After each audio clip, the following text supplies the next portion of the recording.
So now kind of semiconductors. You have many semiconductors. Now elemental semiconductors.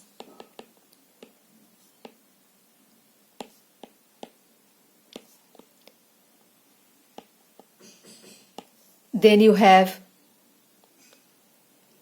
compound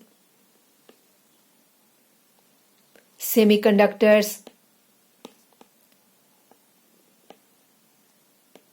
In elemental semiconductors, you have generally silicon, germanium, and carbon too. Carbon has also conductivity in between the conductivity of a conductor and an insulator. So all these are semiconductors, though we greatly use these two, silicon and germanium. Now compound semiconductors. Now compound semiconductors are also inorganic compound semiconductor. Then you have organic.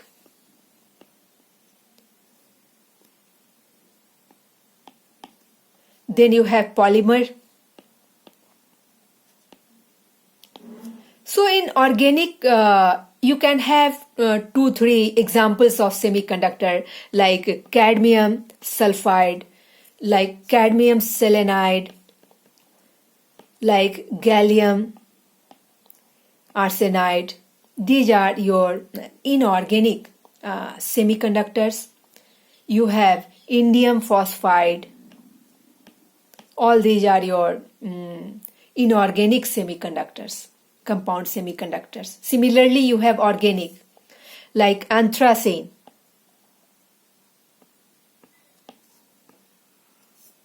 like doped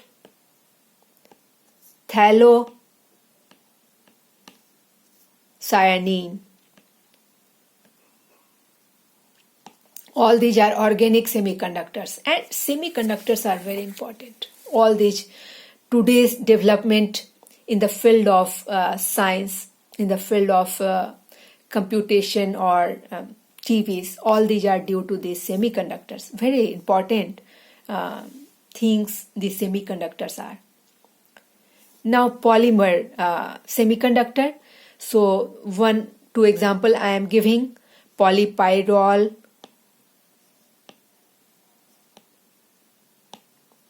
polyethylene, aniline, all these things. So these are semiconductors, and you could see that we have to give energy only to make it reach into conduction band, and then it itself start moving to constitute current.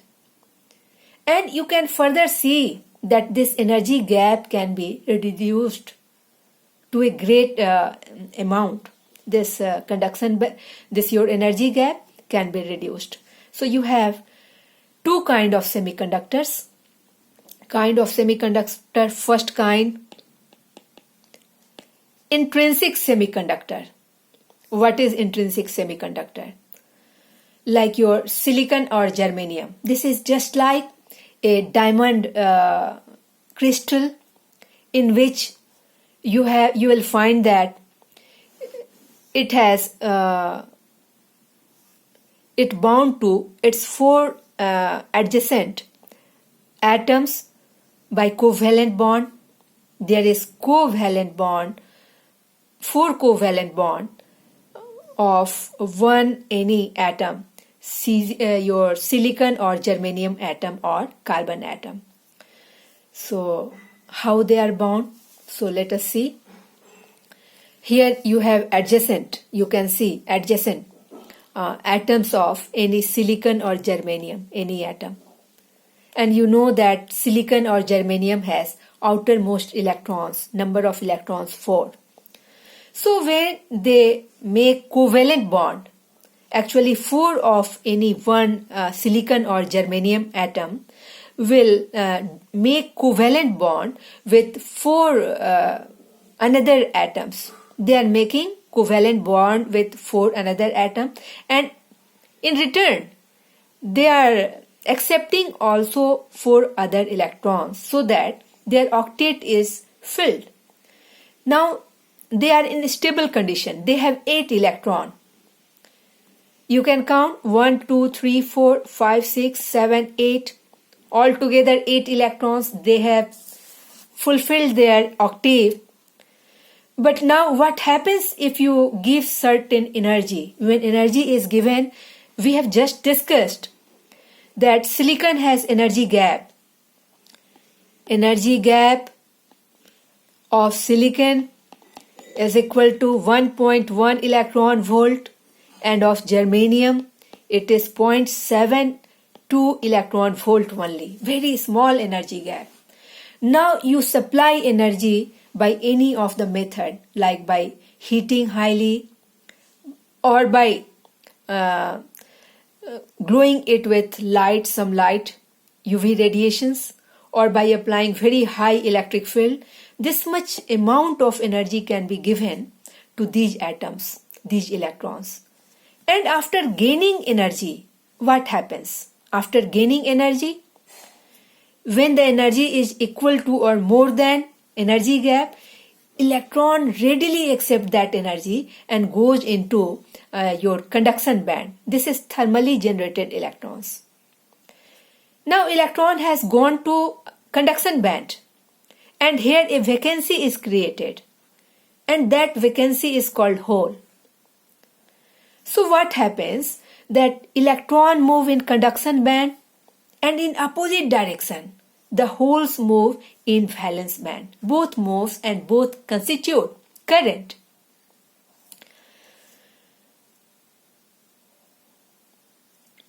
How holes move? You can see here hole. After gaining certain energy, this electron can jump to this hole, and hole will be shifted here along this side. So hole moves. Hole is similar to a proton, a positive charge. Electron is considered as negative charge and hole is considered as positive charge. So when electron is relieved from here, now it is nothing to do with this movement. It is moving by itself. Electron is moving in its conduction band and this hole is moving in its valence band, and they are moving in opposite direction. Like hole, if it is moving in this direction, electron will move along this direction, so that they add up to current. So what is the total current? Total current will be current due to electrons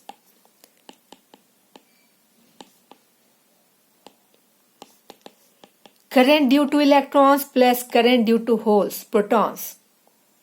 This is the total current. And you can see that the intrinsic carrier concentration, what is the concentration of electron? This is your total current. Okay, so now what is the concentration of electron? That is your IE. Concentration of electron is equal to concentration of proton. Okay, let me take a page.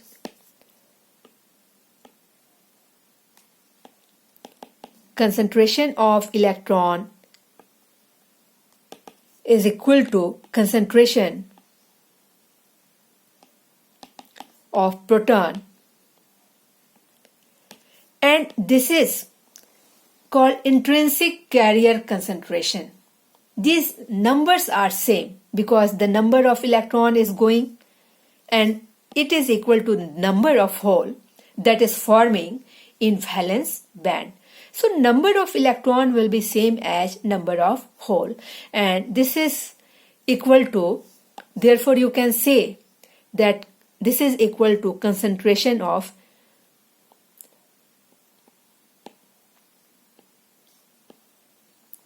intrinsic.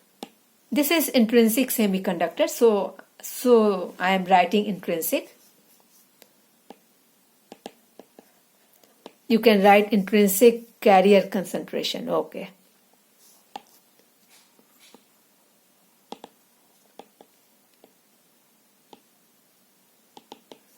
So IE is equal to IP is equal to I intrinsic.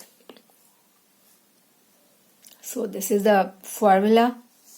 Now from here, from diagram you can see, here you have conduction band, here you have valence band, and at 0 Kelvin, when temperature is very low, then electron cannot take energy to jump in conduction band, and so that it can move by itself. When it once reaches into conduction band, now there is vacant space and naturally everything are in motion, so electron will start moving and it will constitute current. But at 0 Kelvin, electron cannot jump. Now when temperature is more than 0 Kelvin, so you will find that some of the electron takes the energy and it jumps to conduction band, and electron moves in one direction and these holes will move in another direction and they will constitute current. So in an intrinsic semiconductor, you can see that conductivity is based on the temperature of the semiconducting device. The conductivity properties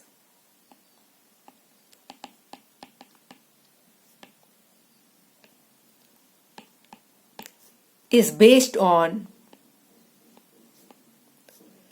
temperature.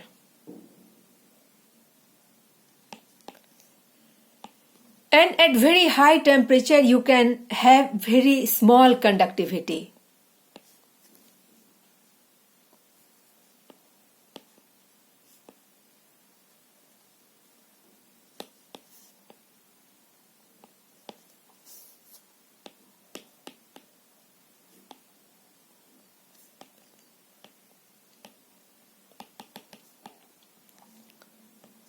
So it is not very useful. So it is not very useful. Intrinsic semiconductor. The same semiconductor, and we mix certain impurity deliberately. The deliberate mixing of few parts per million of desired impurity, the deliberate mixing of very few part per million. In short, you can write ppm of impurity atoms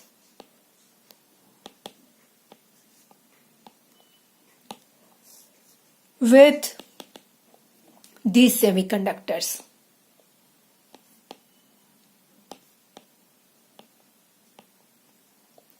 Increases its conductivity considerably.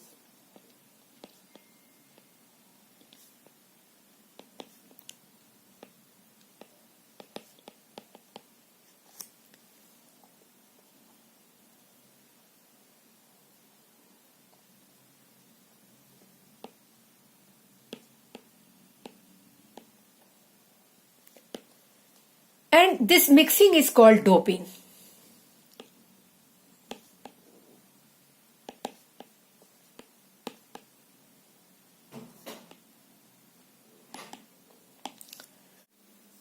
Number of charge carriers in an extrinsic semiconductor does not depend on temperature.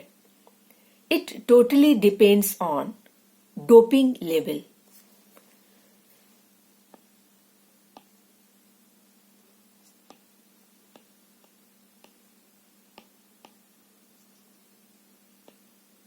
So how it works, let us see. There are two kinds of extrinsic semiconductor.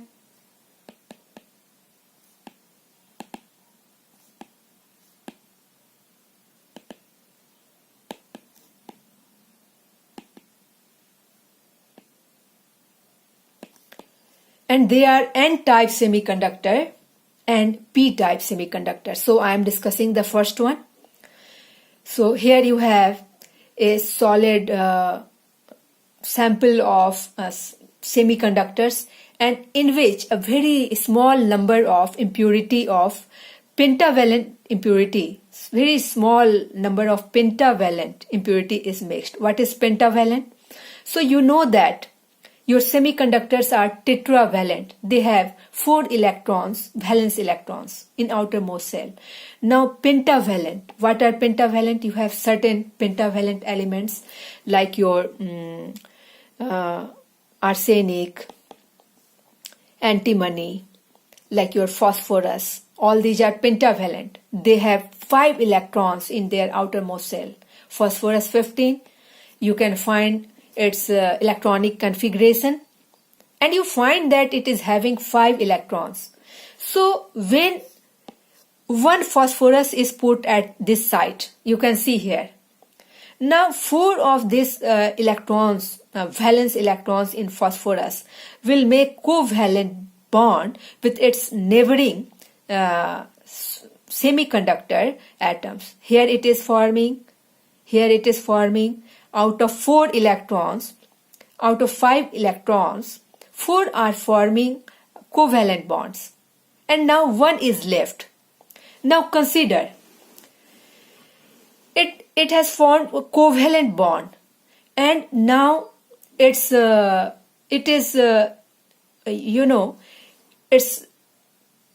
ionization, positive ion, is very small because of its interaction with electrons. 4 of its electrons are captured in this impurity atom. No electron is there, but yes, proton number is same. In phosphorus, number of proton is 15, and out of 15 is, if 4 is captured, here 4 is captured, so this becomes positively ionized. This becomes positively ionized, and due to which its ionization is very small. Not all the electrons are left, only 4 are left.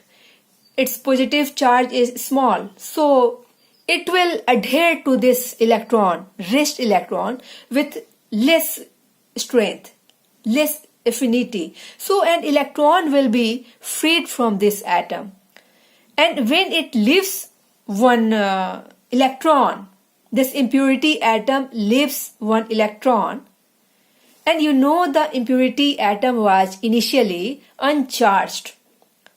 Now an electron is left, so obviously it will be positively charged. On leaving an electron, this becomes positively charged. So it is positively ionized, and this electron feels very less force of attraction because of this whole impurity atom is get attracted by the atoms of this semiconductor. So this electron may jump to higher orbit, and it will oscillate to higher energy levels, and so this electron shifts near to, here you can see it is positively charged and electron is left, and it shifts very near to this conduction band, and then its importance is increased. Here electron has shifted very near to energy band, and this energy gap is now of the order of 0.01 electron volt for germanium. This is for germanium. And for silicon, this energy gap is little more, but it is also 0.05 electron volt. And you know thermal energy?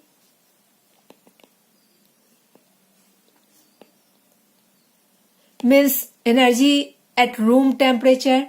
You have learnt in your class 11 that thermal energy is equal to, it is of the order of kT.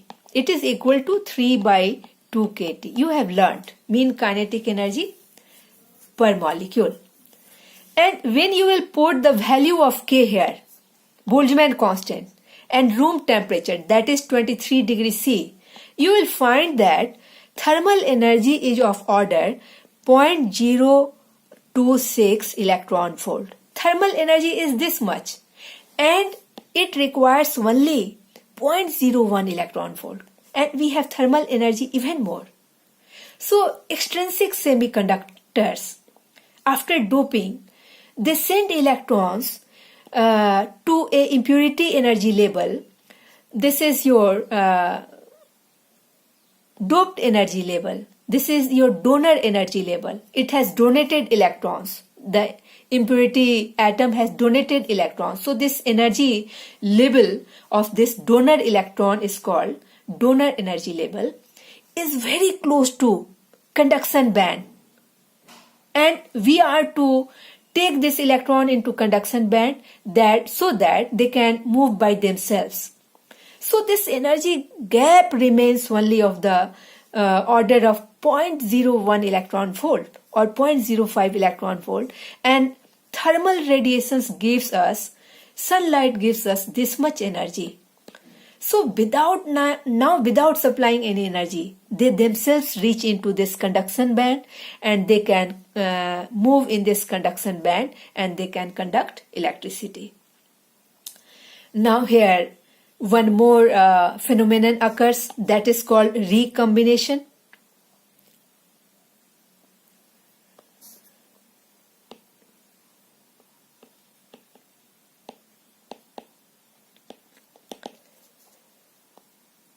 So both the process occur. One is your intrinsically created electrons and holes. This is your intrinsically created hole, and extrinsically created electron, and they are in very large number. So when this is created, there is one more process takes place, that is called recombination. In recombination, some of these electrons jump back to valence band, and they consume these holes. In recombination, some of the conduction electrons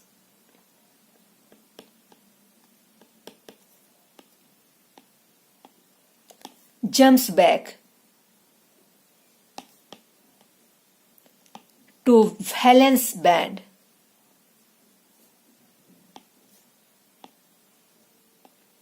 and abolish holes. So therefore you have number of holes very less and number of conduction electrons very large. Similarly, you have p-type semiconductor. In p-type, positive type semiconductor, you mix with this tetravalent semiconductors a trivalent impurity. What is trivalent? Aluminium or indium or any such kind of thing, like boron also. These are trivalent. Aluminium has its atomic number 13. So in outermost shell it has 3 electrons. So what happens here? Let us see. Here I have placed one aluminium impurity atom in this solid of semiconductor. So what happens?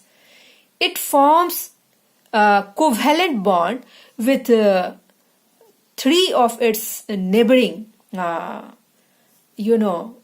semiconductors. 3 covalent bonds are formed, and now what happens that it receives 1 electron. Here it should be negative. Here aluminium impurity atom is initially it is chargeless. So when one hole is left outside, which is equivalent to a positive charge, it becomes negatively charged. So now it is a acceptor because it has accepted 1 electron. It is acceptor impurity atom. Here you can say this atom as acceptor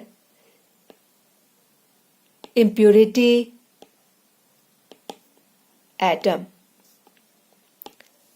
Now it has left 1 hole, And after gaining certain energy, the nearby electron will try to jump in this hole. So electron will come here and hole will be transferred here. And this is how the hole will be moving. And by the movement of hole, now this movement takes place only in valence band. In previous case, in pentavalent valency, the electron was moving in conduction band. Electron was moving in conduction band, but now in trivalent impurity, you will find that the hole will be moving in your valence band only. So what we find, that a impurity label is created just near to valence band only. If any electrons of impurity aluminum or impurity atom gets energy equal to this much energy of the order of 0.01 or 0.05 in silicon or germanium, they can jump to this energy level and leaving a vacancy, leaving a hole. Now this hole can move. So this is how current flows in case of a p-type semiconductor. Here you have impurity level near to valence band and not near to conduction band. And these are accepted impurities because they have accepted electrons here. They have accepted electron because they are from before they are uncharged.